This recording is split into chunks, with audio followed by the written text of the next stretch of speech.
8월 31일 정치부회 시작합니다. 반장들과의 거리 두기를 위해서요. 이번 주도 저 혼자 오프닝을 진행하겠습니다. 코로나 신규 확진자 수가 248명을 기록했습니다. 지난주 400명대보다는 낮아졌지만 일상 곳곳에서 감염이 이어지고 있기 때문에 확산세가 꺾였다고 보기는 이릅니다. 특히 언제 어디서 감염됐는지 알 수 없는 비율이 20%를 넘었고 중증 환자가 늘고 있다는 게 우려스러운 대목입니다. 사회적 거리두기 2.5단계 조치가 시행되는 이번 주가 수도권 코로나 확산을 막는 분수령이 될 걸로 보입니다. 하지만 어제 서울에서만 교회 40곳이 대면 예배를 강행하는 등 정부의 방역 지침이 지켜지지 않는 경우도 많았습니다. 자세한 얘기는 신반장 발제 때 해보겠습니다. 네, 미리 보는 정치부회입니다. 셧다운 풀린 국회에서는 결산 심사 등 의사 일정이 재개됐습니다. 특히 오늘 자가격리가 풀린 이낙연 신임 민주당 대표는요. 이낙연 대표가 나오진 않네요. 첫 공식 일정을 진행했는데 최고위 회의를 주재하고 조금 전에는 기자간담회도 열었습니다. 어떤 포부를 밝혔을까요? 미래통합당이 새 당명을 국민의힘으로 결정했습니다. 글쎄요, 특정 정당 이름과 비슷해 보이기도 하는데 안철수 국민의당 대표는 국민의당과는 다른 이름으로 보인다면서 합당 가능성에도 일단은 선을 그었습니다. 이런 가운데 이름을 도용당했다는 주장도 정치권에서 나왔습니다. 정부와 의료계 갈등이 해소는커녕 악화일로입니다. 정부는 오늘 비수도권 지역 응급실과 중환자실 10곳에 대한 현장 조사를 벌인 뒤 업무 개시 명령을 원래 발동할 계획이었죠. 하지만 조금 전에는 응시상의 90%가량이 취소한 의사 국가고시를 일주일 연기하겠다고 밝혔습니다.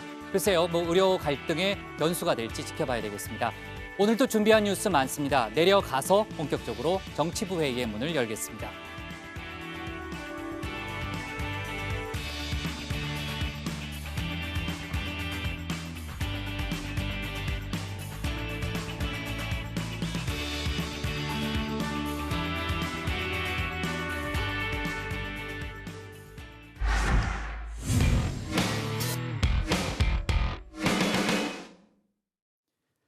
어제부로 수도권은 사회적 거리두기를 2.5단계로 끌어올렸습니다. 프랜차이즈 카페와 음식점 등 영업 제한에 이어서 오늘 밤 9시부터는 서울 시내버스가 감축 운행에 들어갑니다. 강화된 거리두기 효과는 이번 주말에야 확인할 수 있기 때문에 경각심을 놓지 말아야 하는 시점입니다. 코로나 관련 소식을 신혜원 반장이 자세히 정리해봤습니다. 코로나19 확산세가 멈추지 않고 있습니다. 지난 2주간 확진 사례 중 감염원을 알 수 없는 경우가 20%를 넘게 발생하고 있습니다. 언제 어디서든 감염에 노출될 수 있는 상황임을 인식해 주시고요. 네, 국민 한 명 한 명이 방역의 주체가 되어야 할 시점입니다. 2차 유행이 시작된 지 18일 만에 전체 누적 확진자의 4분의 1가량이 나왔습니다. 오늘 신규 확진자는 248명인데요. 어제보다야 조금 줄었지만 주말에 검사 건수를 고려하면 크게 의미 있는 숫자는 아닙니다. 서울이 91명, 경기가 79명, 인천이 13명으로 수도권이 4분의 3 정도를 차지하지만 광주, 충남이 각각 9명씩 나왔고 대전이 6명, 울산, 전남, 제주각 5명, 부산, 대구각 4명 등등 전국 17개 시도에서 꼬리에 꼬리를 물며 확산 중입니다. 언제 어디서 감염됐는지 불분명한 환자 비율도 20%를 넘겼고요. 4일간 나온 사망자만 10명입니다. 어제 한 분이 돌아가셨고 총 사망자는 324명입니다. 위중과 중증 환자가 79명으로 지난주에 비해 2배 이상 급증하여 결코 긴장의 끈을 늦출 수 없는 엄중한 상황이 계속되고 있습니다. 우리가 할 수 있는 건 뭘까요? 첫째도 둘째도 거리두기가 최우선입니다. 어제 정은경 질병관리본부장의 말이 깊은 인상을 남겼는데요. 역설적이지만 코로나19 시대에 연대하는 방법은 모두가 흩어지는 것이며 사람 간 거리를 두는 것입니다. 그렇습니다. 이 시점에서 사람 간의 접촉을 줄이는 것 외에 코로나를 통제할 수 있는 방법은 없습니다.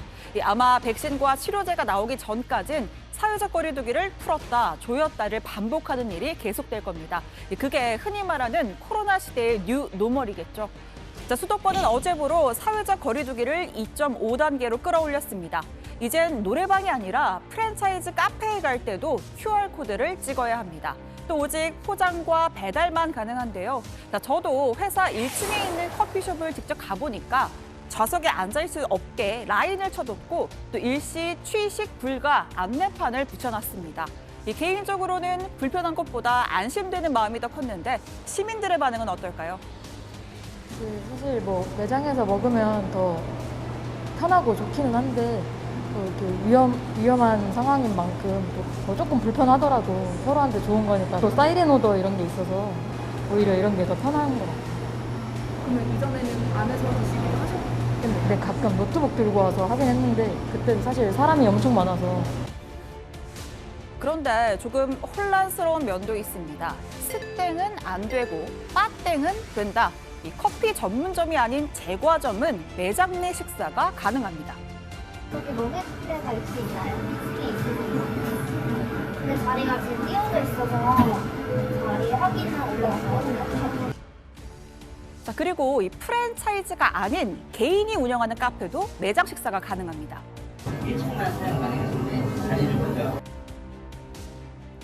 자, 이 정리를 하면요. 프랜차이즈 커피 전문점은 매장 내 취식이 아예 금지지만 일반 음식점, 휴게 음식점, 제과점은 저녁 9시까지는 매장에서 먹을 수가 있고 그 후부터 다음날 새벽 5시까지는 포장과 배달만 허용됩니다. 자, 그러다 보니까 실효성 논란도 있습니다. 전국 카페의 90%, 또 서울 시내의 87%가량이 규제 밖에 있는 개인 운영하는 카페이기 때문입니다. 또 야외는 괜찮겠지 하면서 편의점 앞 벤치에서 늦게까지 음식을 먹는 소위 풍선 효과가 나타난 모습도 심심치 않게 보였습니다. 자, 또 오늘부터는 서울시내 버스가 밤 9시 이후 운행을 20% 가까이 줄입니다. 시민들의 이른 귀가를 유도하기 위한 조치인데 지하철 막차 시간도 줄어든 만큼 평소보다 적은 버스에 많은 시민이 몰릴 수 있다는 우려도 있습니다. 9월 6일까지 일주일간을 1,000만 시민 멈춘 주간으로 하고자 합니다. 지금은 고통 분담의 시간입니다. 당장 오늘부터 일주일은 일상을 포기한다는 각오로 생활 방역에 철저를 기해 주시길 부탁드립니다. 사실 모든 시설을 다 틀어막지 않는 이상 기준이 뭐냐, 실효성이 없다, 불만이 나올 수밖에 없을 겁니다. 그러다 보니 아예 봉쇄에 준하는 3단계로 올리자라는 의견도 적지 않은 것으로 나타났습니다. 리얼미터가 YTN 의뢰로 실시한 여론조사 결과를 보면요. 이 거리두기 2단계 연장에 대해서 경제 전반의 영향을 고려한 적절한 결정이라는 응답이 전체의 59.5%였고 아니다, 확산을 막기 위해서 바로 3단계로 격상해야 한다라는 응답도 31.3%에 달했습니다. 자, 교회의 대면 예배는 애저녁에 금지됐습니다. 정부 지침을 잘 따른 대다수 교회와 달리 일요일인 어제 여전히 대면 예배를 강행한 곳들이 있었습니다. 서울과 부산에서 각각 40곳, 또 광주 12곳이 있었는데 그중엔 100명이 넘게 모인 경우도 있었습니다. 벌금을 감수하겠다, 장소를 옮겨서라도 대면 예배를 하겠다는 입장입니다. 그건 우리의 생명과 같은 그런 부분이기 때문에 그런 부분을 건드리면 누가 기자님들 목을 조르면 가만히 있을 사람이 어디 있겠습니까? 곧 고발 조치도 할 예정입니다. 아울러 대면 예배를 강행해서 확진자가 나온 경우에는 구상권도 청구할 예정입니다. 이러한 비협조가 대다수 정부 지침을 따르는 교회들이 피해를 보는 상황입니다. 오늘 수석 보좌관 회의를 주재한 문재인 대통령은 불안 요인이 잠복해 있기에 사회적 거리두기를 강화한 것이라고 설명했습니다. 아직 검사를 받지 않은 광화문 집회 참가자와 일부 교회의 교인들을 이유로 꼽았는데요. 그릇된 신념이나 가짜뉴스 또는 정부에 대한 반대 때문일지 모르지만 그 때문에 많은 국민들의 노력이 허사가 되고 민생 경제의 어려움이 더 가중되는 등 국민들이 입는 피해가 너무나 큽니다. 자, 이렇게 과정에서 자영업자들의 어려움이 가중돼 송구스럽다면서 조기에 일상으로 복귀할 수 있도록 국가가 전력을 다하겠다고 말했습니다. 자, 오늘 청와대 발제 이렇게 정리합니다. 거리두기 2.5단계 서울 시내버스 밤 9시 이후 감축 운행입니다. 네, 아무래도 2020년은 정말 거리두기와의 싸움이 될 것 같아요. 저희도 이렇게 가림막 하고 있고요. 오프닝도 좀 외롭게 저 혼자 하잖아요. 오늘 이제 강재영 현장 브리핑이 있는 날인데 강재영 현장 반장이 이제 멀리서 보고 있어요. 올라오지 말라고 그랬죠. 네, 뭘 또 쳐다봐요. 네. 자, 이제 국내 현황부터 다시 한번 정리를 해보겠습니다. 주말 사이에 확진자 수가 약간 줄긴 줄었는데, 자, 그렇다고 확산세가 잡혔다고 보기는 어렵다는 게 방역 당국의 설명이죠. 네, 뭐 잘 아시겠지만 토요일과 일요일 주말에 진행하는 이 총 검사 수가 평일에보다 좀 적기 때문인데요. 방역 당국도 이런 영향을 고려할 필요가 있고 또 대규모 유행 위험성은 계속 있는 상황이라고 설명을 합니다. 자, 하루 신규 확진자는 248명이고요. 그 가운데 238명이 지역 감염입니다. 특히나 75%가 넘게 수도권에서 나왔지만 일단 뭐 전국 17개 시도에서 골고루 또 계속 확진자가 나오고 있는 상황입니다. 자, 계산을 해보면은 8월 14일 이후에, 그러니까 18일간 나온 확진자 수가요. 전체 나온 확진자 수의 4분의 1에 해당된다면서요. 네, 그렇습니다. 아주 무서운 추세로 늘고 있는 건데 문제는 또 확진자들의 상태입니다. 지금 삼중고라는 표현을 쓰는데 자, 우선 광화문 집회 참가자 등 고령자의 비중이 높고요. 그 연장선상에서 위중 환자도 계속 늘어서 2주 새 5배, 현재 약 80명가량이 됐습니다. 사망자도 2주간 16명이 나왔고 특히 최근 4일간에 10명이 나왔습니다. 마지막으로 감염 경로를 알 수 없는 N차 감염 비율도 계속 늘고 있습니다. 네, 서울의 경우에는 감염 경로를 모르는 게 30%가 넘는다면서요. 네, 그렇습니다. 언제 어디서 걸렸는지 모르는 비율이 네. 전국적으로 보면 한 20% 정도가 되고요. 서울은 32% 정도인데 그중에서도 이동이 활발한 20대에서 40대만 놓고 본다면 38.5%에 달한다고 합니다. 네, 신반장도 휴가 때 방역 수칙 잘 지켰죠? 그렇죠. 그렇죠. 마스크 항상 쓰고. 콕 했습니다. 좋습니다. 네. 자, 조 반장. 네. 그 사랑제일교회 같은 경우에요. 지금 이제 검사가 어느 정도 진행되는지 모르겠는데 현재 누적 확진자는 1,000명이 넘은 상태죠? 네, 그렇습니다. 접촉자 조사 중에 21명이 추가 확진이 됐습니다. 현재까지 누적 확진자는 1,056명인데요. 아직 조사 진행 중인 사례가 100명 정도 있고요. 별개로 8.15 광복절 집회와 관련해서도 30명이 추가로 확진이 됐습니다. 누적 확진자는 399명입니다. 집회 관련해서 추가 전파가 발생한 장소는 종교시설 9개, 의료기관 1개소, 그리고 직장 1개소에서 모두 11곳입니다. 문 대통령은 최근 정부가 사회적 거리 두기를 강화한 이유로 아직 검사받지 않은 집회 참가자와 일부 교인들을 꼽았는데요. 확진자 수치에 드러나지 않은 불안 요인이 여전히 크게 잠복해 있다는 걸로 보입니다. 직접 들어보시죠. 잠복해 있는 불안 요인의 가장 큰 이유는 아직까지도 광화문 집회 참가자와 일부 교회의 교인 또는 접촉자 중 많은 수가 검진을 받지 않고 있는 것입니다. 그릇된 신념이나 가짜뉴스 또는 정부에 대한 반대 때문일지 모르지만 그 때문에 많은 국민들의 노력이 허사가 되고 지금 문재인 대통령도 얘기했지만요. 교회 집단 감염 사례가 전국적으로 워낙 많이 일어났기 때문에 지금 대면 예배는 사실상 이제 금지되어 있는 그런 상태인데 그 이번 주말, 그러니까 어제 같은 경우에 여전히 대면 예배를 이어간 곳이 전국적으로 100여 곳이 넘는다라는 그런 얘기가 들리고요. 서울시가 오늘 발표한 내용에 따르면은 서울에만 40곳이 된다는 거 아니겠습니까? 서울시 같은 경우는 이제 고발 조치를 하겠다 그런 입장을 밝혔고 광주 같은 경우에는요. 집회 참가 사실을 숨긴 일가족이 확진된 그런 경우도 있었죠. 네, 광주 북구에 거주하는 이 5인 가족인데요. 5명 모두가 8.15 집회에 참여를 했다고 합니다. 광주시가 코로나 검사를 받도록 조치를 했는데 20대 아들만 검사에 응했고 확진 판정을 받았다고 합니다. 나머지 가족들은 이 검사를 받지 않겠다고 거부를 했고 집회 참석 사실도 계속 부인을 하다가 뒤늦게 검사를 받았다고 하는데요.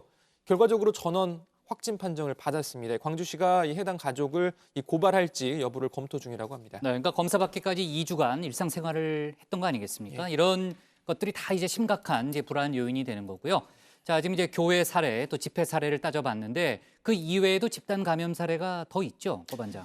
네, 일단 이 부산 연제구의 한 오피스텔 모임과 관련해서 7명이 추가 확진 판정을 받아서 현재까지 누적 8명입니다. 문제는 이 해당 오피스텔이 어떤 사무실이었는지 또 언제 누가 왔다 갔는지 특정되지가 않는다는 겁니다. 현재 확진 환자들의 진술이 계속 엇갈리고 있다고 하는데요. 일단 방역당국은 이 해당 사무실이 주식 투자 이 공부 모임 장소로 쓰였다 이렇게 파악을 하고 있다고 합니다. 자, 그리고 이 제주 루프탑 정원 게스트 하우스에서도 6명이 추가로 확진 판정을 받았는데요. 이 직원 2명, 손님 5명 등 현재까지 누적 7명입니다.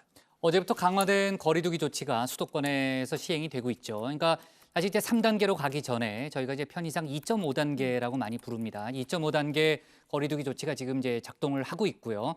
그러니까 예를 들면 이제 프랜차이즈 카페 같은 경우에는 매장 안에서 식사나 이제 차를 마시는 게 불가능해졌고 헬스장 같은 실내 체육 시설도 문을 닫는 그런 조치가 시행되고 있습니다. 오늘부터는 서울 시내버스가 밤에 감축 운행에 들어가는 거죠, 최 반장? 네, 오는 6일 그러니까 이번 주 일요일 밤 9시까지 이번 주 일요일까지 밤 9시 이후에 서울 시내버스 야간 운행 횟수가 약 20%가 줄어드는 겁니다. 시민들의 이른 귀가를 유도하기 위한 조치인데요. 배차 간격이 많게는 지금보다 10분가량 늘어날 것으로 예상이 됩니다. 네, 최 반장. 배차 간격이 늘어나면요. 한 버스에 타는 사람이 늘어날 수 있잖아요. 그러면은 밀집도는 오히려 올라가는 거 아니에요? 그러니까 버스를 좀 이용을 자제하기 위한 조치지만 버스를 타는 사람이 똑같다면 사실상 그런 국장님 그렇죠. 말씀하신 것처럼 그런 네. 부작용이 나올 수도 있는 건데 그러다 보니까 서울시는 이 시행 과정에서 도로가 혼잡해지거나 또 안전한 버스 이용 환경이 조성되지 못할 경우에는 감축 규모를 조정해서 관리할 예정이라고 합니다. 승객 수도 지속적으로 모니터링을 하고요. 평소 늦은 시간에도 이용 승객이 많은 20개 혼잡 노선과 심야 마을버스는 제외하고 진행을 한다고 합니다. 네, 그러니까 일단은 늦게까지 좀 거리에 머물지 않도록 하는 조치지만 좀 더 탄력적으로 운영하겠다는 그런 방침이군요. 그렇죠. 네. 자, 다들 퇴근길에 좀 참고해야 되겠고요. 거리두기가 강화가 되면은 이제 일반 시민들도 불편을 겪겠죠. 그러나 역시 이제 자영업자들이 가장 큰 피해를 보는 거 아니겠습니까? 네, 벼랑 끝에 섰다 이런 보도도 나오고 있는데 앞서 설명을 드렸지만 프랜차이즈 카페는 포장이랑 배달만 되고 그렇죠. 일반 음식점이나 개인이 운영하는 카페는 오후 9시까지는 매장에서 먹을 수 있지만 그 후에는 포장이랑 배달만 되는 거잖아요. 그럼 그렇죠.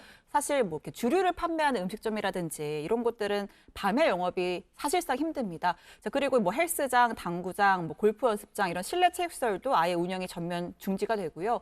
학원 같은 경우에도 오늘부터는 비대면 수업만 가능합니다. 자, 상황이 이렇다 보니까 서비스 업계 매출이 계속해서 주저앉고 있습니다.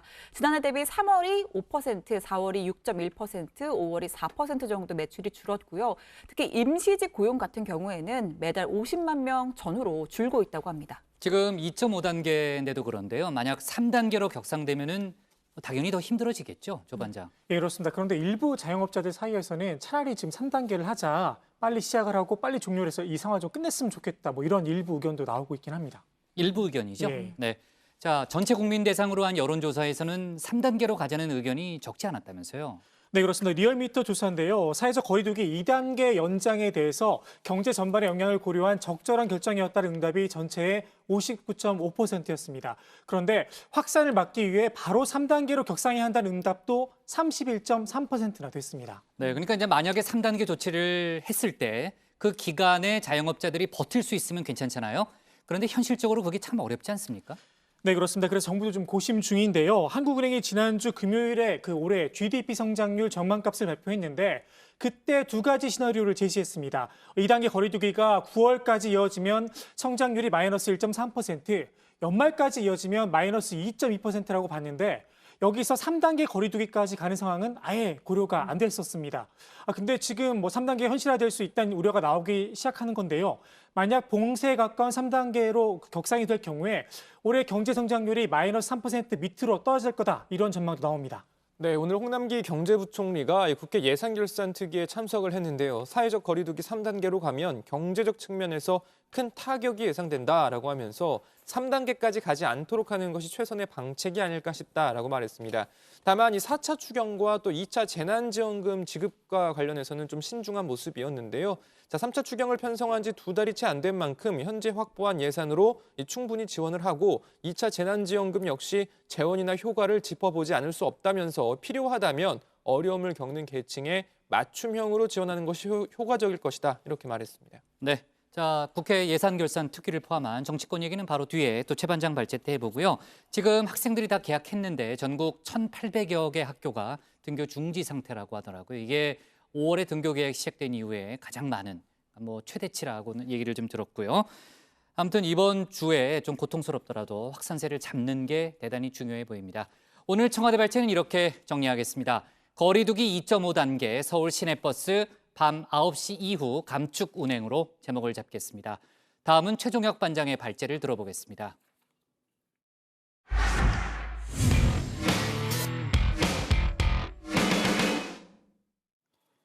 코로나 확진자가 발생해 폐쇄됐던 국회가 사흘 만에 정상 가동됐습니다. 당초 일정에 차질이 빚어진 만큼 국회는 지난해 결산 심사에 속도를 내고 있는데요. 또 내일부터는 정기국회가 열립니다. 코로나로 인해서 개회식을 비롯해 국회 많은 풍경들이 바뀔 것으로 예상됩니다. 그리고 자가격리에서 해제된 이낙연 민주당 대표는 오늘 낮부터 당대표로서의 공식 업무에 돌입했습니다. 최 반장 발제에서 정치권 관련 소식을 자세히 짚어보겠습니다. 네, 오늘 체크해야 할 소식은요. 국회 소식 가운데 하나인데 바로 이겁니다. 한 출입 기자의 확진으로 문을 닫았던 국회가 오늘부터 정상 가동됩니다. 7개 상임위원회가 정부의 지난해 회계연도 결산 심사를 다시 시작하고 오늘로 예정됐던 이흥구 대법관 후보자 인사청문회는 다음 달 2일로 연기됐습니다. 네, 아침에 TV를 틀었다가 깜짝 놀랐었는데 우리 강지영 현장 반장 이번 주엔 투잡을 하게 됐습니다. 자, 아무튼 이 강 반장이 체크를 해봐야 한다고 했으니까 제가 취재를 했는데요. 자, 7개 상임위라고 했죠. 예결위와 국토위, 환노위, 교육위, 정무위, 농해수위, 외통위 등입니다. 자, 먼저 국토위에서는요. 조선시대 상소문 형식을 빌려 현 정부의 정책을 비판해 화제가 된 청와대 국민청원 시무 7조, 이 상소문이 등장했습니다. 세간의 화제가 되고 있는 시무 7조 상소문 읽어보셨어요? 읽지는 않았습니다. 예. 지금 이번에 시무 7조 중에 상당 부분이 잘못된 주택정책과 관련된 겁니다. 장관님께서 제대로 된 정책을 하시려고 하면 민심을 제대로 읽고 국민들이 뭘 원하는지 아셔야죠. 자, 참고로 이 청원글 전문 가운데 일부를 세로로 읽으면 현미, 해찬, 미애, 조국이라는 단어가 등장하는데요. 김현미 장관 등을 겨냥한 표현으로 보입니다. 자, 김현미 장관은 추후 읽어볼 의향은 있다라고 밝혔습니다. 자, 다음은요. 부결 심사가 진행된 예결입니다. 코로나19 대응, 또 의사 파업 등과 관련한 질문이 집중이 됐는데 아무래도 이 부분이 제일 관심이었습니다. 먼저 이 내용부터 보시죠. 지난 5월부터 지급된 긴급 재난지원금 사용이 오늘로 끝이 납니다. 오늘까지 사용하지 못한 잔액은 전액 국고로 환수됩니다. 네, 앞서 지급된 지원금은 오늘 사용 기한이 끝났지만 정치권에서는요. 2차 재난지원금을 지급해야 한다라는 주장 계속되고 있습니다. 하지만 정부는 여전히 신중한 입장입니다. 무조건 자꾸만 4차 추경을 해라, 2차 재난지원금을 줘라 하고 정치권에서는 말씀을 드실 수 있겠지만 정부로서는 재원이라든가 효과라든가 이런 거를 짚어보지가 않을 수 없다는 말씀을 제가 드립니다. 다만 2.5단계 거리두기에 이어 3단계로 진입하게 되거나 또는 코로나19에 따른 경제 상황이 지금보다 더 심각해진다면 지급할 수 있다. 그러니까 가능성을 열어뒀는데요. 특히나 정부는요. 통합당의 입장에 동의한다라고 밝혔습니다. 선별적인 피해 부분에 집중적으로 지원하는 방향성이 맞다. 여기에는 동의하십니까? 사각지대에 있는 분들, 더 고통받아서 추가 지원이 필요한 부분들은 좀 찾아내서 정부가 대책을 세워야 된다고 보고 지금도 그렇게 검토를 하고 있습니다. 여기에는 소상공인, 자영업자, 일부 취약한 중소기업, 그다음에 실직자 또는 실직 위험에 빠져 있는 분들, 그런 분들이 중심이 되어야 된다고 생각하시는 거죠? 예, 그분들이 우선이고 두 번째는 이제 중소기업이나 대기업이나 어려움을 유동성 부족을 겪고 있는 기업들도 필요할 텐데요.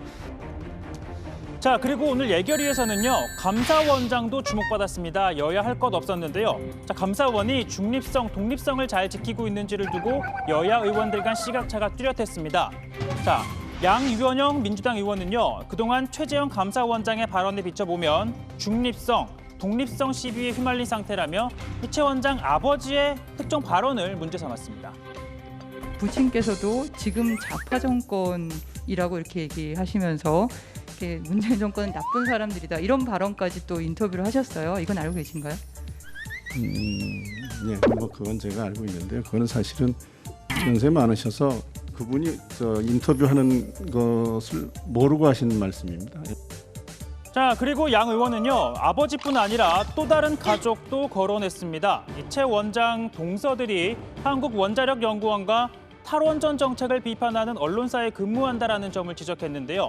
그러면서 이채 원장이 편향적일 수 있다라는 취지의 주장을 펼친 겁니다. 자, 구체적인 예를 들어가며 문제 제기를 하자 이채 원장은 또 이렇게 반박합니다. 동서분께서 그 논설에 뭐라고 쓰셨냐면 7천억 들여서 월송 1호기를 세원전이나 다름없이 고쳐놓았는데 이걸 조기 폐쇄하는 결정, 그건 잘못된 거다라는 식의 논설을 쓰셨어요. 네. 그런 점에 대단히 죄송하지만 저희 가족이나 이런 사람들이 감사원 일을 처리하는 게 아닙니다. 자, 반면 통합당은요, 이 청와대가 오히려 감사원의 중립성을 훼손하고 있다라는 취지의 주장을 펼칩니다. 조혜진 의원, 이 청와대가 추천한 위원을 최 원장이 거부했음에도 계속해서 이 재청을 요구하고 있다는 점을 문제 삼았습니다. 김호수 전 법무차관을 감사위원으로 제청해달라고 하는 청와대의 요청을 원장님께서 2번 거절하셨다는 보도가 있었습니다. 어떤 분이 거론되고 있는지에 대해서 제가 확인해 드릴 수는 없다는 점을 먼저 말씀드립니다. 맞습니다. 김호수 전 차관으로 알려져 있지만 청와대나 감사원이 공식적으로 공개하지는 않았습니다. 자, 조혜진 의원은 감사원장이 감사위원을 제청하고 대통령이 임명하는 헌법을 무시하고 사실상 어느 정부든 청와대가 제청 과정에 개입해 온 건 부인할 수 없다고 지적합니다. 위헌적 반응이라고 생각하는데 헌법 절차법이 공백이 있었고 그 공백을 청와대와 대통령이 하고 들어가지고 자기 권력화해서 저항적 권력을 더 강화시켰다는 그런 생각을 하고 있는데 완전히 분리되는 것은 저는 헌법이 요구하고 있는 사항은 아니라고 보고요. 제가 임명된 이후에 감사위원 제청에서는 충분한 협의가 다 있었습니다. 따라서 이번 감사위원 문제도 충분한 협의를 거쳐서 잘 해결되리라 그런 기대를 가지고 있습니다. 자, 아침에 강지영 반장이 체크해보라고 한 걸 좀 제가 집중적으로 하다 보니까 민주당 신임 대표 이낙연 당대표의 첫 공식 행보는 집중 발제에 채 담지 못했는데요. 자리에 들어가서 더 전해드리겠습니다. 자, 오늘 발제 이렇게 정리합니다. 자, 코로나로 다쳤던 국회, 결산 심사 등 일정 재개입니다. 오늘 강지원 현장 반장이 현장 브리핑도 준비했는데요. 새벽 일찍부터 나와서 아침 뉴스까지 진행을 했네요. 굉장히 일찍 나와야 돼요, 새벽에. 네, 좋습니다. 자, 강지영 반장은 이따 좀 보는 걸로 하고요. 민주당 신임 당대표로 선출된 이낙연 대표 얘기를 해보겠습니다. 지난 29일 당대표 선출 후의 수락 연설, 그리고 어제 최고위원 간담회는 화상 연결로 대신했잖아요. 자, 오늘 오후에, 그러니까 오늘 낮에 자가격리에서 공식적으로 해제가 됐고요. 오후부터 공식적인 정치 일정을 소화를 하고 있는 거죠? 네, 이낙연 신임 대표는요, 지난 18일이었죠. 이 코로나19 확진자 접촉했던 사실을 확인한 이후에 검사에서 음성 판정을 받았었고 2주간 이 자가격리에 들어갔었는데요. 이 보건소가 어제 재검사를 한 결과를 오늘 오전 10시쯤 최종적으로 받았는데 음성 판정이었습니다. 그리고 오늘 정오를 기준으로 격리에서 해제가 됐는데요. 자, 12시 10분쯤 자택 앞에서 소회를 밝혔습니다. 격리의 짐은 벗었지만 국난의 짐이 나를 기다리고 있다라고 말했습니다. 마치 야전 병원에 머물다 전장에 나선 것 같습니다. 국민 여러분의 고통이 얼마나 크실지 아프도록 잘 압니다. 함께 견뎌내십시다. 우리는 이 코로나 전쟁을 반드시 승리하고 민생과 경제도 빨리 회복시킬 것입니다. 자택 앞에서 인사를 마친 이 대표는 곧바로 서울국립현충원으로 이동을 해서 참배를 했습니다. 김종민, 염동현, 노웅래 최고위원 등 신임 지도부와 함께 했는데요. 현충원 형춘탑 참배 후에 이 대표는 방명록에 영령들이여 국민의 고통을 굽어 살피소서, 국난 극복을 도와주소서라고 적었습니다.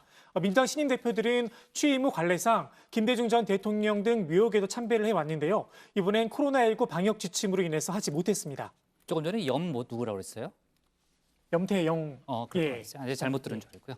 자, 이어서 국회에서 첫 최고위원회 회의를 주재했죠, 신반장. 네, 오늘 이제 첫 지도부 회의를 주재했습니다. 최고위에서도 이 대표는 현 상황이 엄중하다면서 국난 극복을 최우선 과제로 삼겠다고 강조했습니다. 국민의 5대 명령을 이행하는 데 최선을 다하겠습니다. 5대 명령은 코로나 극복, 민생 지원, 미래 준비, 통합 정치, 혁신 가속화입니다. 당 소속 의원님들께서도 긴장감을 가지고 국난 극복에 대열에 동참해 주시리라 믿습니다. 특히 민주당을 유능하고 기민하며 겸손한 정당으로 발전시키도록 우리 지도부와 의원님들이 함께 노력하겠다는 다짐의 말씀을 드립니다. 네, 이를 위해서 민주당은 국난 극복위원회를 확대하고 이 대표가 직접 위원장을 맡기로 했습니다. 총선 과정에서 맡았었는데 이를 당대표로서 또 다시 맡기로 한 겁니다. 이 대표는 최고위를 주재하기 직전에 민주당을 상징하는 당기를 전달받았는데요. 통상 당기는 전당대회 당일 선출된 대표에게 전임자가 전달을 합니다. 2년 전에는 추미애 전 대표가 이해찬 전 대표에게 전달을 했었습니다.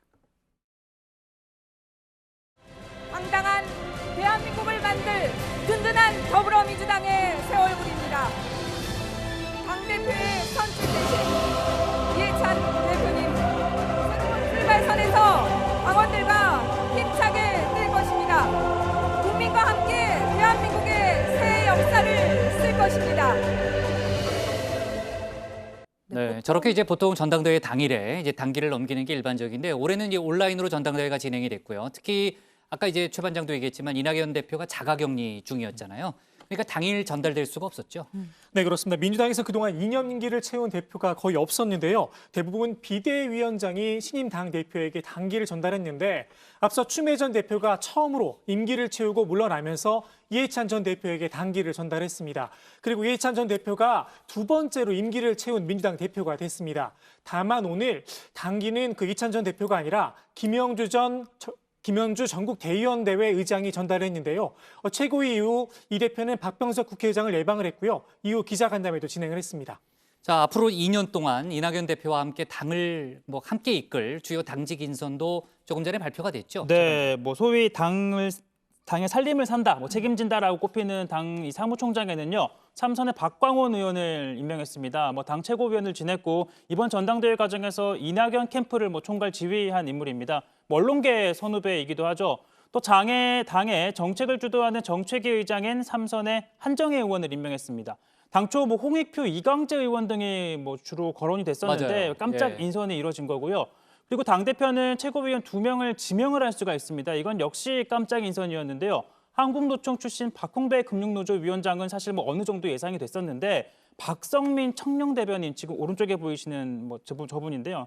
24살의 당의 청년 대변인을 지냈습니다. 여성과 청년 등 모두 고려했다는 분석이고요. 앞서 이낙연 대표는 자가격리 중이긴 했지만 취임 하루 만인 어제 이 비서실장으로 재선의 오영훈 의원, 그리고 통상 원외 인사가 맡던 정무실장에는 초선의 김영배 의원을 임명했습니다. 이낙연 대표가 이틀 전 전당대회에서 당선된 직후에요. 문재인 대통령과 전화통화를 가졌죠, 고 반장. 네, 그렇습니다. 수석 대변인으로 임명된 최인호 의원에 따르면 이낙연 대표는 당정청이 긴밀히 소통하고 협력을 하겠다. 대통령께 드릴 말씀은 늘 드리겠다면서 이 새로운 당청 관계를 예고했고요. 문재인 대통령도 언제든 편하게 전화해달라고 하면서 이낙연 대표 전화는 최우선으로 받겠다라고 말했다고 합니다. 이 대표 측에 따르면 어제는 통합당 김종인 비대위원장과도 전화통화를 가졌습니다. 이 대표가 직접 김 위원장에 전화를 해서 김 위원장이 추진하는 통합당의 쇄신에 동의한다며 도와드리겠다 이렇게 인사를 했다고 합니다. 김 위원장도 잘하자, 이 대표도 잘해달라고 당부했다고 하는데요. 오늘 김 위원장도 이 대표를 향해서 이렇게 말했습니다. 이 새로 선출된 민주당 지도부는 좀 원만한 여야 관계를 이끌어 나가는데 보다 더 노력을 갖다 해주실 것을 당부를 드립니다. 지난 개원국회부터 시작을 해서 여야 간의 대치가 사실은 국민에게 눈살을 찌푸리게 하는 그러한 모습을 갖다가 보여줬습니다. 지금 코로나 사태를 극복하기 위해서 여야 간의 협조가 무엇보다도 중요한 시기가 아닌가 이렇게 생각합니다.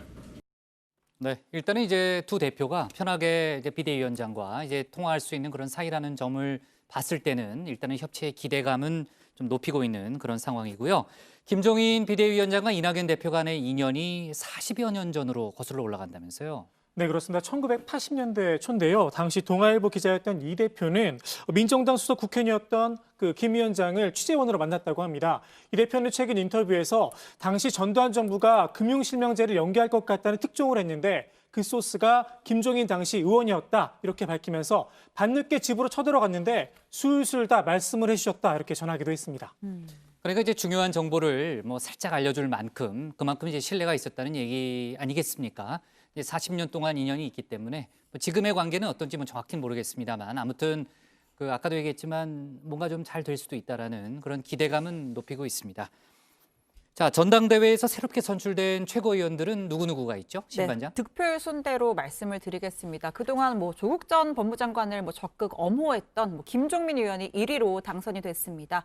2위는 가장 이변이라는 평가를 받고 있는데요. 염태영 수원시장이 현직 지자체장 출신으로는 처음으로 최고위원에 당선됐습니다. 민주당 소속 지자체장들로부터 높은 지지를 받은 결과로 보이고요.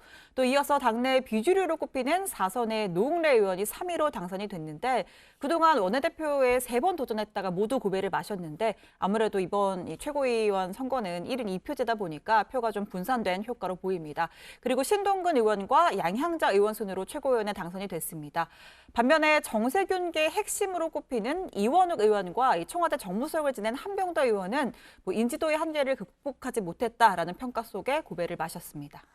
자, 당대표에서 낙선한 두 사람, 그러니까 김부겸 전 의원과 박주민 의원의 명함도 엇갈리고 있다. 이런 얘기도 있더라고요. 네, 일찌감치 이번 선거는 어대낙, 어차피 대표는 이낙연이었다라는 말이 나올 정도였던 만큼 2위를 누가 차지할지 또는 득표를 얼마나 할지 사실 더 많은 관심이 갔었는데요. 김부겸 전 의원은 머쓱한 2위, 박주민 의원은 젖잘싸, 그러니까 졌지만 잘 싸웠다. 이런 평가가 나옵니다. 김 전 의원은 최종 득표율이 21.37%, 박주민 의원 17.85%의 근소한 차이로 2위를 한 건데요. 특히나 대의원 투표에서만 앞섰지 권리당원, 국민여론조사, 일반당원 여론조사는 모두 박주민 의원에게 뒤진 3위를 기록했습니다.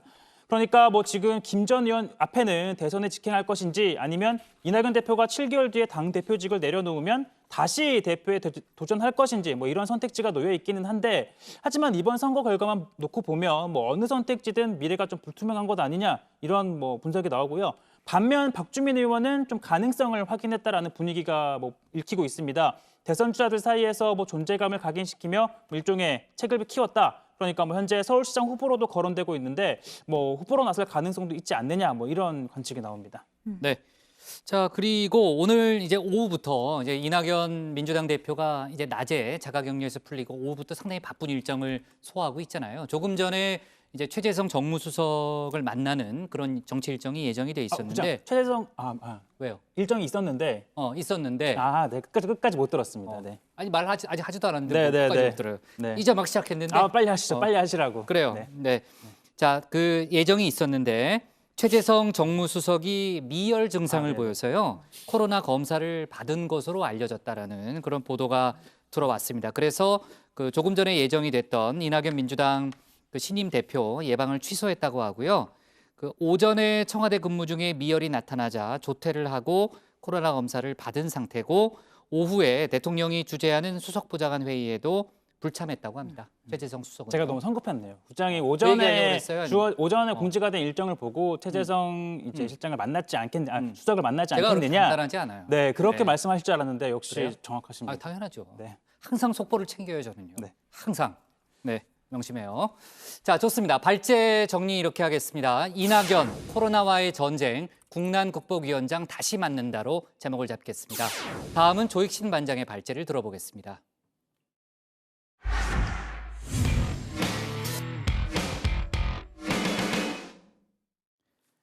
정부와 전공의들 간의 강대강 대치가 좀처럼 출구를 찾지 못하고 있습니다. 국회와 병원단체들이 나서 의정협의체 구성 등 중재안을 내놨는데요. 전공의들이 이를 거부했습니다. 정부가 정책 철회를 먼저 선언해야 한다는 입장을 재확인했기 때문입니다. 이런 가운데 정부는 조금 전에 내일로 예정됐던 의사 국시를 일주일 연기하기로 결정했습니다. 조익신 반장이 관련 내용을 정리해봤습니다.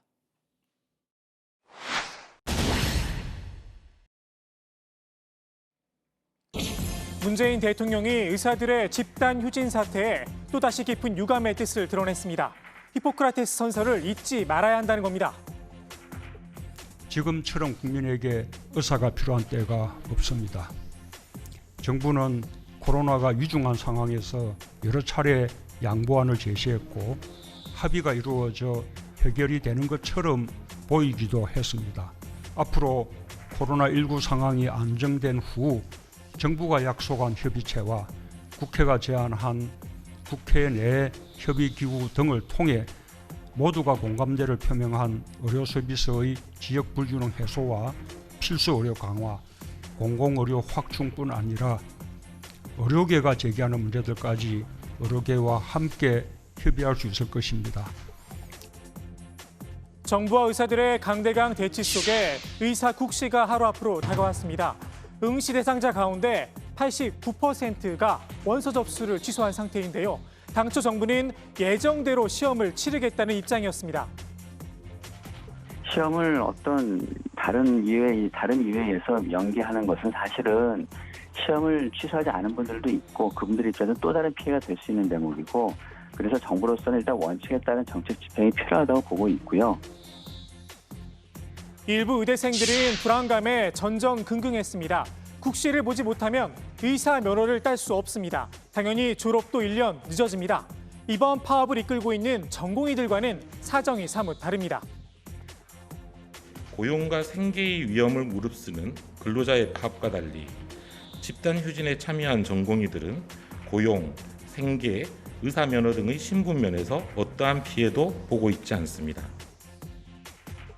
정부는 의료 현장의 사정을 고려해 국가고시를 일주일 연기하기로 결정했습니다. 대규모 유급 사태라는 최악의 상황을 막은 겁니다. 대화의 끈을 완전히 놓지 않겠다는 뜻으로도 풀이가 됩니다. 지난 휴일 사이엔 국회가 나서 중재안을 내놓기도 했습니다. 사실 국회에서 법안이 처리되지 않으면 공공의대 설립 불가능합니다. 관련 법안 처리 국회가 책임지고 중재하겠다고 약속을 한 겁니다. 여기에 국회 안에 여야는 물론이고 정부와 의료계가 참여하는 협의체도 만들자고 제안을 했습니다. 정부와 합의를 하게 되면 국회는 정부와 합의한 것이 그대로 잘 지켜질 수 있도록 그렇게 하겠다. 정부와 약속한 것이 어긋나지 않도록 정부가 법안을 강행 처리한다든지 하는 일은 없도록 하겠다. 또는 국회는 오히려 여러분들이 들어와서 얼마든지 얘기할 수 있는 장을 열어주겠다. 국회뿐만 아니라 의료계 단체들도 정부의 약속 이행을 함께 책임지겠다고 나섰습니다. 한마디로 보증을 서겠다는 겁니다. 의료 정책을 원점에서 재검토하겠다는 제안까지 담았습니다. 정부는 모든 가능성을 열고 정책에 대해서 이후에 논의한다라고 하는 모든 가능성을 열겠다라고 하는 표현들이 들어가 있고, 원점에서부터 재검토라고 하는 부분들은 그러한 범의료계 쪽에서 제시했던 전공의 협의회에 대한 이행을 관찰하고 함께 주동해 주겠다라고 하는 합의문에 들어가 있던 문구입니다. 하지만 전공의들의 답은 노였습니다. 정부가 정책 철회, 다시 말해 원점에서 재검토하겠다는 직접적인 약속을 하지 않았다는 게 이유였습니다. 정부는 이런 문제를 발생시킨 것에 대한 사과가 먼저 필요하다라고 하는 사과요? 뭐 그런 얘기들이 나오고 있는데요. 저는 이건 정말 아니다. 정부와 의사들 사이에 치열한 여론전이 펼쳐지고 있는 가운데 이런 논란도 벌어졌습니다. 페이스북에 이 정도면 됐습니다 라며 파업 중단을 호소했던 일하는 전공의 계정. 이 계정 주인이 의사를 사칭한 게 아니냐는 의혹이 제기가 된 겁니다. 자신을 의사라고 밝힌 누리꾼들이 해당 계정 주인과 나눈 대화를 공개를 했는데 기본적인 의료 상식조차 몰랐다는 겁니다. 현재 계정은 사라진 상태입니다. 한편 정부가 업무 개시 명령을 거부했다는 이유로 수련이 10명을 고발 조치했는데요. 언론을 통해서 여러 사연들이 보도가 되면서 정부가 성급했던 게 아니었냐 이런 지적도 나옵니다. 병원과의 협조 미흡이나 병원 측에서의 착오 등으로 인해서 어떠한 사항들에 대해서 추가적으로 정상을 참작할 여지가 있다고 하면 이후 조사 과정에서 그러한 부분들을 한층 더 밝히면서 고발을 취하하거나 정상 참작을 하는 등의 조정을 함께 계속 이뤄나갈 것입니다. 의사들의 반발에도 정부는 업무 개시 명령을 계속 발령한다는 계획입니다. 오늘도 비수도권 수련병원 10곳에 대해서 3차 현장 조사에 나섰습니다. 정부의 강경책에 교수들이 나섰습니다. 경북대와 계명대 교수들이 보시는 것처럼 전공의 심실사에 반발해서 시위에 돌입을 했습니다. 제자들이 뭘 잘못했냐며 범죄자 취급 당하는 걸 그대로 지켜볼 수는 없다는 겁니다. 정부와 의사들의 갈등이 강대강 대치에 이어 감정 싸움으로까지 번지는 듯한 모습입니다.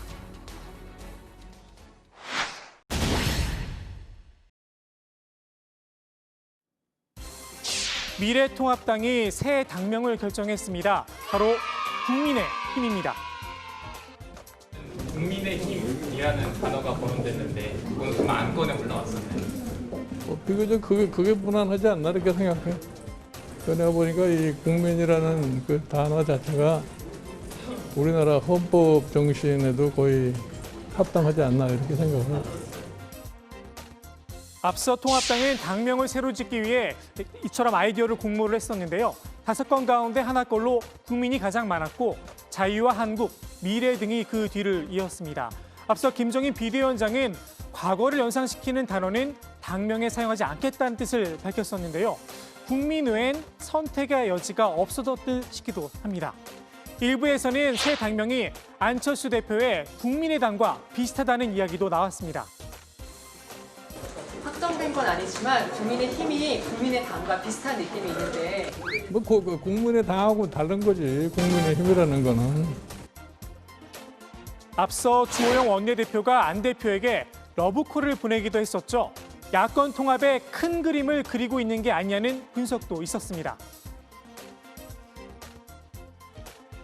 국민의당과의 합당까지 염두에 둔 것이 아니냐 이런 얘기도 나오는데요. 대표님은 좀 어떻게 보세요?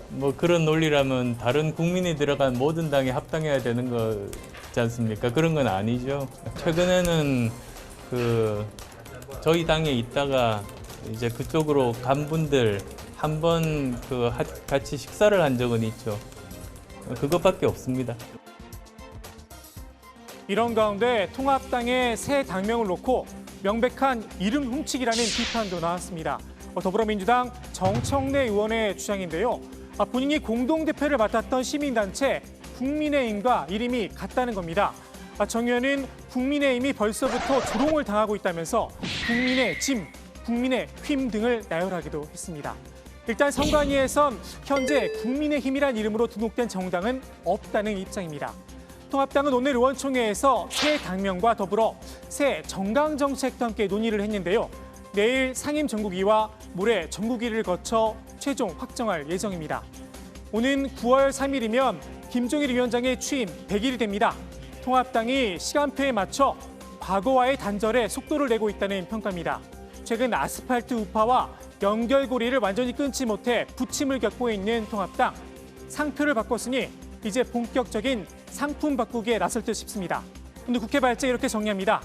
전공이 국회 중지안 거부, 정부 내일 국시 일주일 연기. 네, 자 의료계 파업 관련한 이제 여러 가지 속보가 계속해서 들어왔고요. 저희 정치부의 직전에 정부의 발표가 있었어요. 그래서 조 반장이 급하게 속보 처리를 하느라고 아주 고생했는데, 자, 그 내용 포함해서요 몇 가지 들어온 속보 좀 정리를 하고 그다음 본격적으로 얘기를 하겠습니다. 자, 저희 정치부의 직전에 이제 정부가 발표한 내용이 뭐냐면 이제 조 반장이 얘기는 했죠. 의사 국가고시를 일주일 연기한다는 겁니다. 9월 1일로 예정됐던 내일로 예정됐던 시험을 9월 8일로 일단 연기를 하겠다는 거고요. 의대생 피해를 최소화하기 위해서 이제 의료계 원로들의 요청을 수용했다, 이런 명분을 달았습니다. 그러니까 지금 89.5%의 의대생들이 지금 이제 시험을 취소한 상태인데 재신청을 하면은 그걸 받아주겠다는 그런 입장이고요. 이와 함께 신속하게 현장으로 돌아와 달라는 요청을 이제 국가고시 발표와 함께 이제 복지부에서 요청을 했고요. 대통령까지 의료계와의 협의를 약속했다라는 점을 다시 한번 강조를 했습니다. 그런데 이제 정부 발표 이후에 의대생 대표격이라고 할 수 있는 대한의과대학 의학전문대학원 학생협회라는 데가 있다고 하는데요. 입장을 냈습니다. 그러니까 의사 국가고시 거부를 계속하겠다라는 그런 입장을 냈고요. 이유는 뭐냐면은 정부가 발표한 건 정책 변화가 아니라 응시를 단순히 일주일 연기한 것뿐이고 정책 변화가 없는 한 단체 행동을 멈출 수 없다라는 게 이제 의대생 대표들의 입장이었습니다. 일단 국가고시 문제는 일단 그렇게 정리가 되는 거고요. 그리고 정부와 대한전공의 협의회가 내일 간담회를 가질 수도 있다, 이런 보도가 지금 이제 좀 나오고 있어요. 그러니까 만약에 이제 정부와 의료계가 만나게 된다면 일주일 만에 공식적으로 다시 회동을 하는 건데 의대 정원 확대를 포함한 상당히 좀 원론적인 부분부터 다시 논의가 시작될 수 있다라는 그런 얘기도 나옵니다. 자, 내일도 많은 속보가 있을 것 같은데 정치부의 오늘 끝나기 전까지도 뭐 주요 속보가 들어오면 더 얘기하고요. 또 내일 상황도 다시 한번 짚어보도록 하겠습니다. 자, 아까 이제 국회 예결위 얘기를 이제 최반장 발제 때 저희가 얘기를 했는데 국회 예결위에서도요 의사 집단 유진 사태가 논의가 됐죠, 최반장. 네, 민주당 김한정 의원의 지적이었는데요. 이 최대집 대한의사협회장을 향해서 제2의 전광훈이다 라면서 강도 높게 비판을 가한 겁니다. 자, 김 의원은 대한민국 공공의료나 국민의 건강을 위한 책임 있는 행동을 하는 의사협회 대표라기보다는 이 극우 난동꾼에 불과한 것으로 보여지는 행태를 하고 있다라고 한 건데요. 자, 대통령을 파시스트라고 얘기하고 또 판문점이 쇼라고 하고 뭐 이런 의사가 있느냐라는 겁니다. 자, 그러면서 박능우 보건복지부 장관에게 언제까지 이를 방치할 거냐라고 따져 묻기도 했는데요. 자, 이에 대해 박 장관은 비의료적 영역에 대해서는 뭐 크게 나서서 왈가왈부하기 어려운 처지라고 답하기도 했습니다. 지금 최대집 대한의사협회장은 3차 총파업을 예고한 상태죠? 네, 그렇습니다. 이 최대집 회장은 4대악 의료 정책의 철회와 원전 재검토를 위한 투쟁을 흔들림 없이 이어가겠다라고 주장을 했습니다. 정부의 가혹한 탄압과 협박으로 많은 어려움을 겪고 있는 걸 잘 알고 있다면서 이 협회는 업무 개시 명령을 따르지 않아 고발당한 이 10명의 전공의 전원에 대해 이 변호인 선임을 위한 준비를 모두 마쳤다라는 또 말도 했습니다. 그러면서 이번 고발로 협회원의 피해가 발생한 만큼 당초 약속대로 무기한 총파업에 들어가기로 했다라고 말했는데요. 직접 들어보시죠. 정부의 조속한 태도 변화를 촉구하며 우리의 요구가 수용되지 않을 때에는 9월 7일부로 제3차 전국의사 총파업을 무기한 일정으로 돌입한다. 지금 의사 단체들이요 전공의들 고발과 관련해서 규탄 성명을 내고 있죠, 신반장. 네, 그렇습니다. 대한의학회는 정부가 집단 휴진에 나서 응급실과 중환자실 전공의부터 법적 절차에 나선 데 대해서 이 성명을 내고 정부는 전공의들에 대한 탄압을 즉각 중단하라고 촉구했습니다. 생명이 위급한 환자 진료를 위해 최선을 다하는 응급실 등의 공무원들이 들어와 전공의를 겁박하는 행위는 군사 정권 때도 볼 수 없었다라는 주장입니다. 흉부외과 학회도 성명을 냈는데요. 중환자실에서 환자를 지키고 있던 흉부외과 전공의를 착오로 고발한 것을 사과하라면서 전공의들에 대한 고발 취하를 촉구했습니다. 네, 자 아까 이제 조반장 발제에서요 페이스북 일하는 전공의였죠, 맞죠? 그 계정을 가짜 의사가 만든 거다 이런 논란이 있다고 좀 소개를 했는데. 조금 전에 직접 언론과 인터뷰를 진행했다면서요? 네, 뭐 일각에서 사칭 의혹이 네. 제기가 된 상황이었는데 연합뉴스 화상 통화로 인터뷰를 했다고 합니다. 자신을 수도권 소재의 대형 병원 전공이라고 밝혔다고 하고요. 의사 면허증을 제시하면서 본인의 신상을 밝혔다고 하는데 외부 공개를 원치 않아서 익명으로 인터뷰를 처리했다고 합니다. 의학 지식이 없다라는 지적에 대해서 이 계정 주인은 신상털이 등 공격의 의도를 갖고 메시지를 보내오는 사람을 반박하려는 의도였다라고 설명을 했고 또 중국인이 아니냐라는 의심을 받은 그 어색한 단어와 일부 말투에 대해서는 전공의 사회가 워낙 좁아서 내 말투가 티가 나지 않게 하려고 일부러 번역기처럼 답했다 이렇게 주장을 했습니다. 네. 자, 그리고요. 다른 이야기로 넘어가 볼게요. 삼성의 경영권 승계 의혹을 수사해온 검찰이 이번 주 초에 이재용 부회장을 기소할 가능성이 큰 걸로 일단 알려지고 있죠. 네, 그렇습니다. 검찰은 지난 6월 그 검찰 수사심의위원회가 이재용 부회장에 대해서 불기소 권고 결정을 내린 이후에 기소 여부에 대한 결론을 미뤄왔었는데요. 수사팀과 이성윤 서울중앙지검장은 사안의 중대성을 고려할 때 이 부회장을 불기소할 수는 없다는 입장인 것으로 전해졌습니다. 불구속 기소하는 쪽에 무게가 실렸다는 이야기가 나오고 있는데요. 이르면 내일 기소할 가능성이 크다는 전망입니다. 자, 그리고요. 북한 방송의 유튜브 계정에 옛날에 간첩들한테 지령을 보내던 소위 난수 방송이 올라왔다가 사라져서 논란이 좀 되고 그랬잖아요. 네, 북한의 대외 라디오 매체인데요. 평양 방송의 유튜브 계정에 지난 29일 영상 하나가 올라왔습니다. 지금 보이시는 저건데요. 자, 난파공작원 지령령으로 쓰이던 난수 방송을 한 겁니다. 자, 564페이지 23번, 479페이지 -19번. 694페이지 20번. 저는 사실 이런 거 좀 들어본 적이 없긴 한데 국장 예전에 많이 접해 보셨겠죠. 그러니까 저런 네. 개념을 난수 방송이라는 그렇죠. 개념 자체가 네. 좀 낯설어가지고 그런 논란을 많이 봤죠. 네네. 난수파 같은 문자 숫자 조합을 이렇게 불러준 건데요. 북한의 난수 방송은 지난 3월에도 2차례 있었다고 합니다. 다만 유튜브를 이용한 건 이번이 처음인데 자, 이상한 건 이번에 올린 영상이 전대협이란 극우단체가 만들었던 가짜 난수 방송을 재편집해서 올렸다는 겁니다. 그리고 영상을 올린 뒤에 하루도 안 돼 지워졌는데요. 일부에서는 이 유튜브 채널 자체가 북한에서 운영하는 게 아니라 가짜 아니냐 뭐 이런 이야기도 나오고 있긴 합니다. 자, 오늘 통일부가 뭐 관련해서 입장을 밝혔는데요. 자, 북한의 사회관계망 서비스 매체 현황에 대한 구체적인 정보를 가지고 있지 않아서 현재로서는 파악하기 힘들다고 말했습니다. 네, 뭐 지금으로서는 이제 가짜 가능성이 상당히 높게 점쳐지고 있는 그런 상황이더라고요. 자, 오늘 국회 발제 이렇게 정리하겠습니다. 전공의 국회 중재안 거부 속 정부 국시 일주일 연기로 제목을 잡겠습니다. 다음은 고석승 반장의 발제를 들어보겠습니다.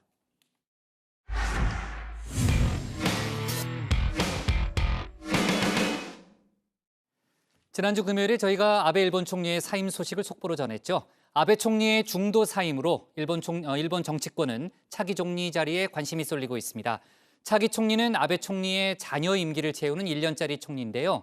코로나 극복과 올림픽 개최 등 각종 현안이 많다 보니까 그 어느 때보다 관심이 큰 상황입니다. 현재는 스가 관광장관이 가능성이 높다 이런 전망이 나오는데 고 반장 발제에서 자세히 알아보겠습니다. 国民の皆様の負託に自信を持って応えられる状態で亡くなった以上総理大臣の地位にあり続けるべきではないと判断いたしました。総理大臣の職を辞することといたします。 네, 아베 신졸본 총리의 지난주 중도 사임 발표로 일본 정치권이 오늘도 시끌시끌합니다. 2007년 아베 총리의 첫 중도 사임 당시에는 사임 이유를 명확하게 밝히지 않아 아베 총리가 직접 잡지에 입장을 밝히기 전까지 각종 추측이 난무했는데요. 이번에는 달랐습니다. 건강상의 문제, 그러니까 지병인 궤양성 대장염이 재발해 사임하게 됐다고 분명하게 밝힌 거죠. 6月の定期検診で再発の兆候が見られると指摘を受けました。その後も薬を使いながら全力で職務に当たってまいりましたが、先月中頃から体調に異変が生じ、体力をかなり消耗する状況となりました。そして8月上旬には潰瘍性大腸炎の再発が確認されました。 자, 이제 관심은 차기 총리가 누가 될 것이냐에 쏠리고 있습니다. 그동안 자천타천 거론되었던 인물들을 보시면요. 일단 이시바 시게루 전 자민당 간사장은요. 자, 잠시 후에 자세히 설명드리겠지만 대중적인 인기는 이 후보군 중에서는 최고입니다. 당연히 자민당 당원들의 지지도 가장 셉니다. 그런데 당내 야당 역할을 해온 이 아베 총리의 천적이기도 합니다. 아베 정권의 각종 정책에도 가장 많은 비판을 내놓은 인물입니다. 総理がよくおっしゃいますように責任を感じている、それはそうでしょうか。感じてなきゃ大変なこと。 자, 바로 이게 이시바의 발목을 잡는 모양새입니다. 당내 최대 파벌인 아베 총리가 속한 호소다파와 아소다로 부총리가 이끄는 아소파가 이시바 전 간사장을 반대한다는 이야기가 파다하거든요. 자, 당내 반대 여론을 어떻게 잠재울 수 있을지가 최대 관건인 겁니다. 자, 그리고 또 한 사람, 바로 기시다 후미오 전 외무상입니다. 아베 1차 집권 당시에는 특명 담당상을, 그리고 2차 집권 이후에는 외무상과 방위상을 지낸 인물입니다. 2015년 한일 위안부 합의 당시에는 외무상으로 일본 측 협상단을 이끌기도 했습니다. 慰安婦問題は当時の軍の関与のもとに多数の女性の名誉と尊厳を深く傷つけた問題であり、かかる観点から日本政府は責任を痛感しています。 자, 기시다 후미오는 낮은 지지율이 고민입니다. 당내 큰 파벌에 속해서 입지도 어느 정도 탄탄하고 경력도 화려하지만 국민적 지지도가 크지 않습니다. 자, 오히려 우유부단하고 존재감이 없다는 인식이 큽니다. 그런데 여기 주말을 거치면서 총리 후보감으로 급부상 중인 인물이 있습니다. 바로 이 사람입니다. 오늘 브리핑에 나선 스가 관방장관. 그러나 스가 요시히데 관방장관이 자, 일본 정부의 대변인 역할을 맡고 있는 터라 일본 관련된 뉴스에도 이 아베 총리 다음으로 많이 등장하는 인물, 바로 스가 요시히데 관방장관입니다. 관방장관이 우리나라에는 없는 장관직이라 생소한 분들도 많으실 텐데요. 간단하게 거칠게 정리하자면 대통령 비서실장과 청와대 대변인 역할을 겸임하는 그런 자리라고 할 수 있습니다. 자, 지난해에 일왕이 바뀌었을 당시에는 새 연호를 직접 공개하기도 했죠. 新しい元号は令和であります。 네, 연호 레이와를 직접 공개한 이후 일부에선 레이와 아저씨라는 별명으로도 부른다고 합니다. 자, 스가 요시히데 장관은 그동안 이 총리 자리에 관심이 없다는 뜻을 밝혀왔는데요. 私には全く考えておりませんし 자, 아베 총리의 사임이 발표되고 마음을 바꾼 것으로 알려졌습니다. 아베 총리는 물론이고 자민당 내의 최고 실력자인 니카이 간사장의 신임을 얻고 있는 것이 이 강점으로 꼽힙니다. 일본 교도통신이 아베 총리의 사임 발표 이후 긴급 여론조사를 실시했는데요. 예상대로 이시바 시게루 전 간사장이 가장 높은 지지율을 얻었습니다. 그리고 스가 관방장관이 14%, 고노다로 방위상이 그 뒤를 이었습니다. 역시나 기시다 후미오 전 외무상은 7.5%를 얻는데 그쳤습니다. 자, 그럼에도 일각에선 당내 파벌이 약한 이시다 전 간사장보다는 기시다 후미오 전 외무상과 스가 관방장관의 2파전이 될 가능성이 클 것으로 보고 있습니다. 가장 인기가 있는 이시바 시게루 전 자민당 간사장의 경우에 이번 투표가 전 당원 투표가 아니고 국회의원들과 각 지방 대표들만이 하는 투표이기 때문에 아주 불리한 상황으로 돌아가고 있는 것 같고요. 그 핵심 키를 쥐고 있는 이 니카이 간사장이 스가 관방장관을 지지하겠다라고 공식적으로 표명하고 나서서 기시다 후미오의 정조회장과 스가 관방장관 이 양측으로 좀 좁혀지고 있는 것 같습니다. 네, 총리가 바뀌면 한일 관계에는 어떤 영향이 있을지도 관심인데요. 아베 정권 내내 한일 관계는 악화 일로를 걸어왔죠. 아베 정권이 일본 내 극우 세력의 이른바 혐한 감정을 정치적으로 이용해왔다라는 평가도 있죠. 전문가들은 일단 이 총리가 바뀌어도 한일 관계는 큰 변화가 없을 것이다, 이런 분석을 내놓고 있습니다. 아베 총리의 잔여 임기를 채우는 총리이다 보니 대외 정책을 바꾸기가 쉽지 않고 무엇보다 이 짧은 임기에 당장 코로나19 등 급한 불을 끄는 게 우선이라는 거죠. 아베 수상의 남은 1년의 단기 수상으로서 역할을 하기 때문에 글쎄요, 실질적으로 내년 중의원 총선거 이후라면 새로운 정책이 가능하겠지만 일단 아베 수상의 정책을 지속할 것 같고요. 네, 오늘 국회 외교통일위 전체 회의에서도 이 강경화 외교부 장관에게 관련 질의가 이어졌습니다.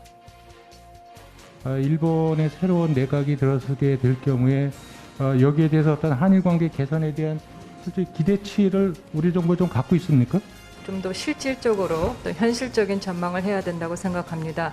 양국 관계가 지금 이렇게 어렵게 된 것은 기본적으로 과거에 대한 그 인식의 차이가 있고 우리가 바라는 과거를 직시하는 그런 일본의 그런 어떤 인식의 부족함이 있었기 때문에 과거사 그 문제가 지금까지 네, 관련 소식은 들어가서 좀 더 이야기해보죠. 일단 오늘 발제 이렇게 정리합니다. 일본 차기 총리 경쟁 본격화, 스가 관방장관 급부상. 아베 총리가 오늘 그 조반장 트럼프 미국 대통령과 전화 통화를 가졌다면서요? 네, 그렇습니다. 아베 일본 총리가 오늘 도널드 트럼프 미국 대통령과 전화로 퇴임 인사를 나눴다고 합니다. 통화는 오늘 오전 10시쯤부터 약 30분간 진행이 됐다고 하는데요. 아베 총리는 트럼프 대통령에게 궤양성 대장염의 재발이 확인돼 임기 중에 사임하게 됐다, 이렇게 직접 설명을 했습니다. 트럼프 대통령은 아베 총리의 사임에 섭섭한 마음이라는 입장을 밝힌 것으로 알려졌습니다. 아베 총리는 이어 트럼프 대통령과의 깊은 신뢰관계를 바탕으로 수많은 왕래와 전화 접촉을 통해 미일 간 협력을 심화해 양국 관계가 전례 없이 강고해졌다면서 감사의 말을 전했고요. 그러면서 새 총리도 미일 동맹 관계를 강화할 것이다, 이렇게 이 점을 강조했습니다. 네, 트럼프 대통령은 아베 총리와의 통화 직후에 트위터에 글을 남겨 방금 내 친구 일본의 아베 신조 총리와 멋진 대화를 나눴다라고 하면서 아베 총리는 머지않아 위대한 총리로 인정받을 것이다, 이런 글을 올리기도 했습니다. 트럼프 대통령은 아베 총리가 지난 28일 사의를 표명한 직후에도 이 뉴햄프셔주 유세를 마치고 이 백악관으로 돌아가는 전용기 안에서 아주 훌륭한 친구인 아베 신조 총리에게 최고의 경의를 표하고 싶다. 우리는 훌륭한 관계를 가져왔다라고 하면서 이 아쉬운 마음을 표한 바 있습니다. 일본이 의원 내각제돼 보니까요. 그러니까 자민당 총재가 이제 총리가 되는 거잖아요. 근데 지금 이제 선거 과정에 약간의 논란이 있다는 거죠. 네, 뭐 일단 이 일정을 보면요. 다음 달 초 그러니까 이번 주 내로 자민당 총재 선거 방식과 일정을 공식 확정 지을 예정인데요. 예상대로라면 다음 달 15일쯤에 이 총재 선거를 치를 가능성이 높습니다. 그런데 선거 방식을 두고 좀 논란인데요. 자민당 총재 선거는 소속 국회의원과 당원이 참여해서 실시하는 것이 원칙인데 만약 상황이 긴급한 경우에는 소속 국회의원과 각 자치단체, 광역자치단체 지부 연합회 대표만 참가하는 이른바 간이 선거로 대신할 수 있게 돼 있습니다. 자, 문제는 자민당 최고 실력자인 니카이 간사장이 선거를 당원을 제외한 간이 선거로 실시하려고 한다는 점인 거죠. 그러니까 특정 후보가 불리해질 수 있다는 얘기군요. 네, 그렇습니다. 당장 이 당원들에게 인기가 높은 이시바 시게루 전 간사장이 가장 타격이 크다고 합니다. 이시바 전 간사장은 당내 파벌이 약해서 의원 기반이 좀 취약하지만 당원이나 국민 지지가 좀 튼튼한 편이기 때문이라고 하고요. 이 당원이 빠지고 자민당 국회의원이 주도하는 선거에서 불리할 수밖에 없을 겁니다. 실제로 당내에서는 간이 선거 방침이 이시바 문개기라고 받아들이는 분위기가 있다고 합니다. 이 간이 선거 방식이 확정된다면 사실상 기시다 후미오 전 외무상과 스가 관방장관이 파벌 확보 경쟁에 따라 이 총리 결정될 가능성이 큽니다. 일본 국민 여론은 이시바 전 간사장을 총리로 지지하고 있지만 정작 총리 선출에는 국민적 지지도가 큰 영향을 주지 못할 수도 있는 겁니다. 네. 그리고 심판장 오늘 신임 합참의장과 우리나라 얘기입니다. 네. 그러니까 신임 합참의장 내정 발표가 있었잖아요. 원인철 공군 참모총장이 내정이 된 거죠? 네, 그렇습니다. 국방부가 원인철 공군 참모총장이 신임 합동참모본부 의장으로 내정됐다고 밝혔습니다. 국방부는 원인철 내정자가 전략적 식견과 작전 지휘 능력이 탁월하고 국방개혁과 전시작전 통제권 전환을 체계적으로 추진할 수 있는 역량과 전문성을 구비했다라고 설명했습니다. 사관학교 기수로 보면 서우 국방부 장관 후보자보다 한 기수 선배인데요. 기수 파괴 인사라는 평가입니다. 신임 합참의장은 다음 달 1일 국무회의 의결 후에 국회 인사청문회를 거쳐서 임명될 예정입니다. 좋습니다. 자, 오늘 비서관 인사도 있었는데 전체 다 모아서 내일 또 추가로 얘기를 해보도록 하겠습니다. 오늘 기사 제목은 이렇게 정리하겠습니다. 일본 차기 총리 경쟁 본격화, 스가 관방장관 급부상으로 제목을 잡겠습니다. 다음은 강지영 현장 반장의 현장 브리핑을 보겠습니다. 안녕하세요. 현장 브리핑의 강지영입니다.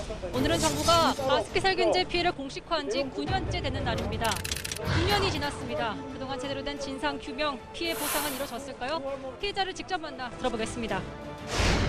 13년 차에 중환자실을 나오지 못하고 하늘나라로 갔습니다. 집사람이 잘 이겨내고 나올 줄 알았는데 호흡기 환자들은 이 코로나19로 인해서 병원 가기도 엄청 힘들고요. 지금까지 당사자가 사망한 지금까지도 전화 한 통 없습니다. 2014년도 2월 23일에 우리 장모님이 돌아가시고 26일 날 우리 집사람이 따라갔습니다. 명확한 답변 한마디 듣지를 못하고 진짜 뭐라고 말할 말이 안 나옵니다. 목이 메요. 가습기 살균제 참사로 지금까지 사망한 피해자는 1,559명.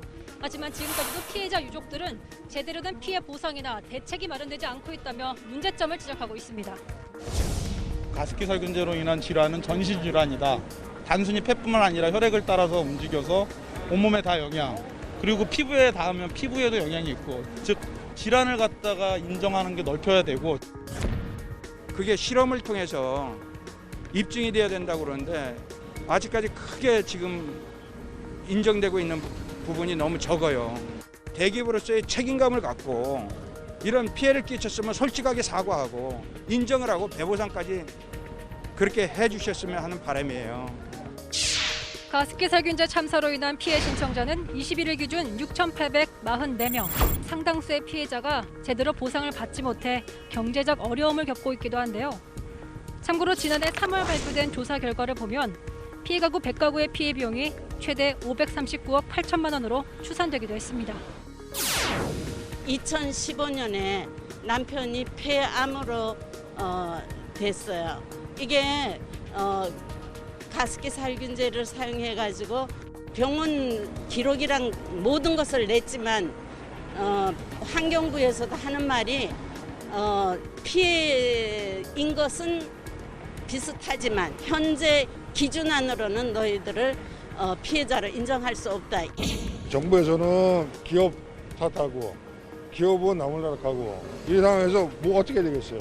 나라의 선 보상이나 어떤 행정 조치를 해주고 그 다음에 그 기업에다가 뭐 구상권 청구를 한다든가 이렇게 해야 되는 게 정상이잖아요.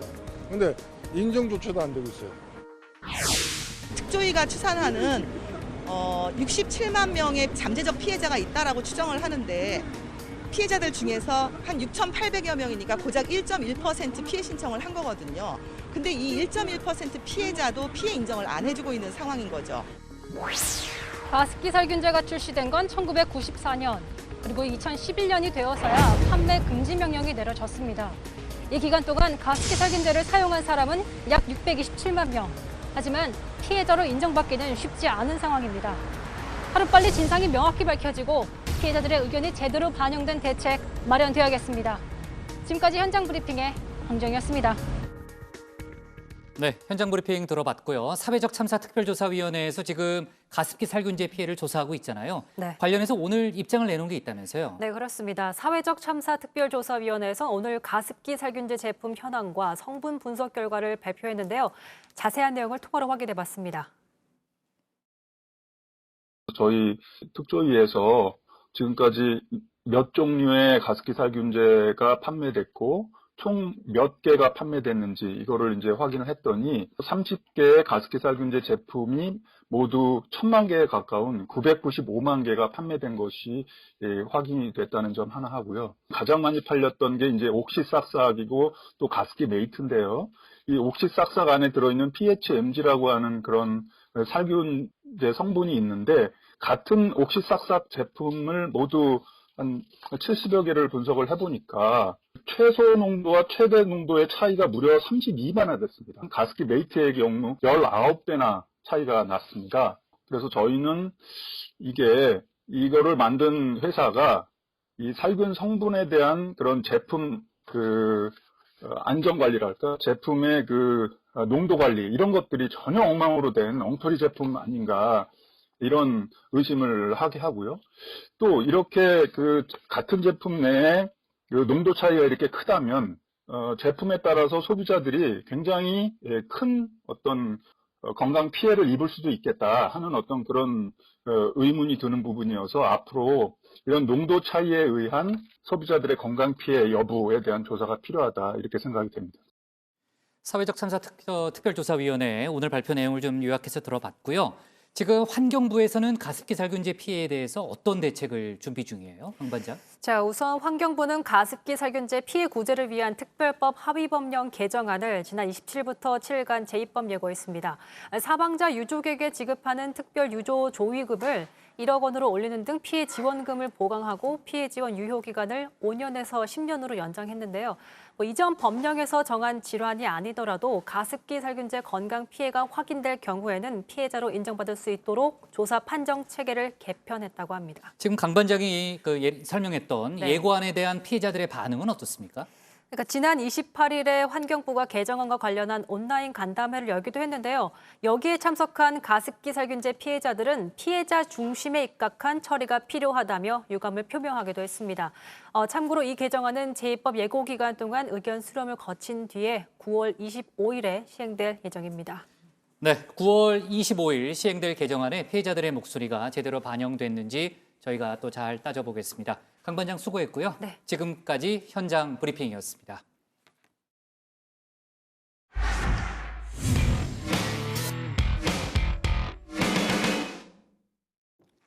네, 오늘 저희가 고른 한 컷은 내일부터 SNS 뒷광고 금지입니다. 광고를 숨기고 홍보하는 이른바 뒷광고가 내일부터 금지됩니다. 인기 유튜버들의 뒷광고 논란이 잇따르자 공정거래위원회에서 광고 지침을 발표한 거죠. 하나 예를 들면 이렇습니다. 대가를 받고 쓰는 광고라면은 동영상 제목에 저렇게 광고라고 쓰든지요. 이 오른쪽처럼 영상 위에 광고라는 것을 밝혀야 됩니다. 내일부터 시행되는 이 규정들은 과거 게시글에도 적용되기 때문에 문제가 있다면은 고쳐둬야 합니다. 복잡한 것 같지만 이렇게 생각하면 간단합니다. 소비자를 속이지 말라는 거죠. 요즘엔 앞광고가 오히려 대사라고 합니다. 기만보다는 차라리 솔직한 게 낫다는 그런 뜻이겠죠. 오늘 정치부에는 여기까지입니다. 저희는 내일 오후 5시에 다시 찾아뵙겠습니다. 네. 수고했습니다. 고반장 뭐 고맙습니다. 가까이 올 필요 없어요. 거리 멀리. 두면서 와요. 거리 두면서. 2m 거리 두면서 와요. 안 와도 돼요, 굳이. 네. 수고했습니다. 네. 고생하셨습니다.